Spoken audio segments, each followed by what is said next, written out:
All right, everybody, welcome back to the #1 television program in the history of the entire universe.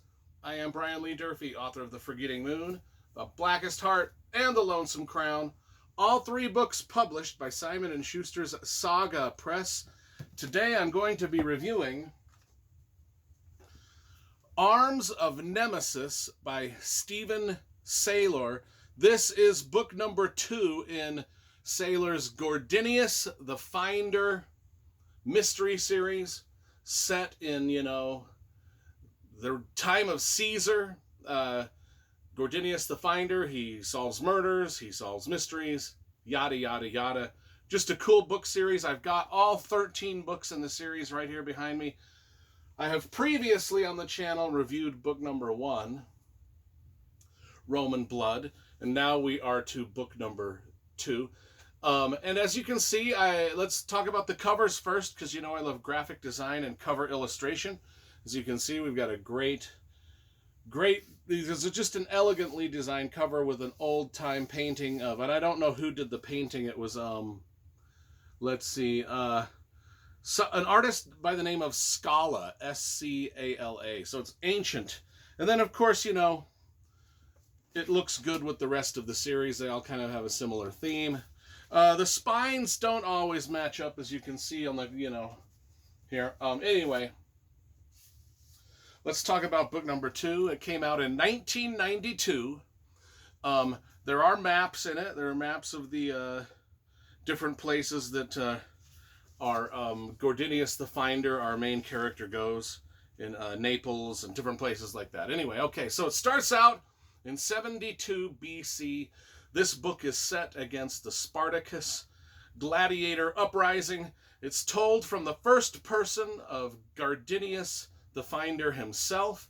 And immediately upon entering this book, we get to know his household. He lives in a house with servants and things. One of the main servants we meet is a young boy named Echo, E-C-O. He's a mute, sharp of hearing, but can't speak. He's 18 years old.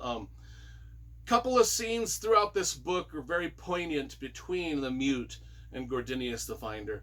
Specifically, just one that stuck out to me was when Gordinius sort of looks in on his servant as his servant is desperately trying to learn how to speak, but he's mute, so it's not going to work. And anyway, another person is Belbo. Another servant is Belbo, the bodyguard.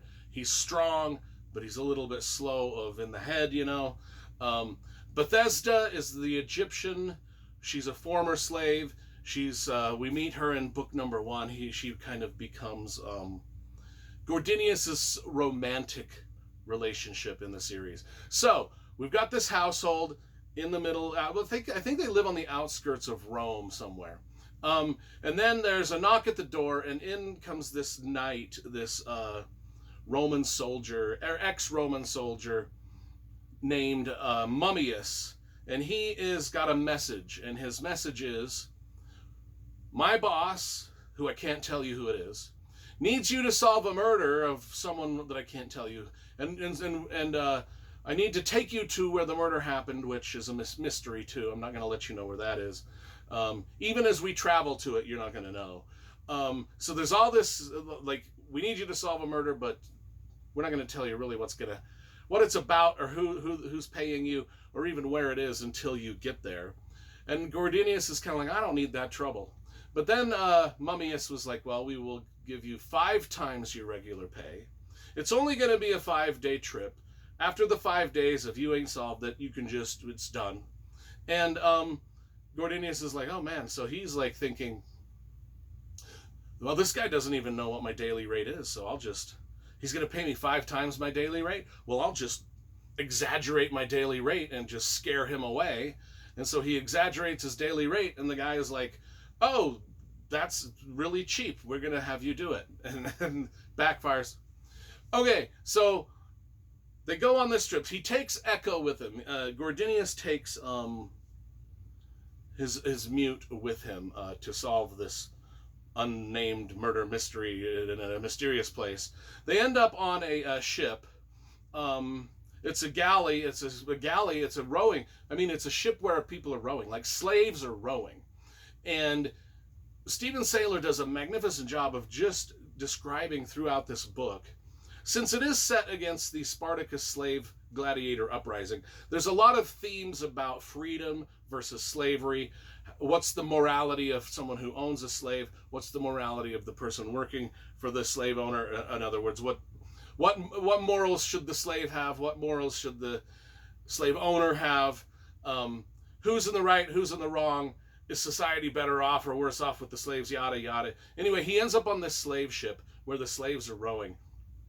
And Saylor does just a great job of just describing how horrid of a job this was. Being a rower on a slave ship, I mean, you build up muscles the size of Conan the Barbarian, the size of Arnold Schwarzenegger, but you are just doing this nonstop. And the average lifespan of someone that was a rower on the slave ship was, from the time they started as a rower till the time they died, was less than 3 years. It was just that grim and brutal and taxing to the body. Crazy. So anyway, and I will, I'm not giving away spoilers here, but he ends up, the person that he is end up working for is a character named Marcus Crassus, who was an actual figure in Rome, in ancient Rome, much like Spartacus. And this guy was an inept ruler, an inept soldier. The murder is involving him. And so I will just read the back of it because I don't want to say any more without giving away stuff. So anyway, the hideously disfigured body was found in the atrium. The only clues are a blood-soaked cloak and, carved into the stone at the corpse's feet, the word Sparta. The murdered man was the overseer of Marcus Crassus's estate, apparently killed by 2 runaway slaves bent on joining Spartacus's revolt. In response to the murder, the wealthy, powerful Crassus vows to honor an ancient law and kill his 99 remaining slaves in 3 days to make up for the dishonor. Now Gordinius the Finder has been summoned from Rome by a mysterious client to find out the truth about the murder before the 3 days are up. Enmeshed in a world of desperate slaves and duplicitous masters, extravagant feasts and sordid secrets, Gordinius the Finder must risk all he loves, including his life, to stop a senseless slaughter and save the very future of Rome itself. This was a really good book.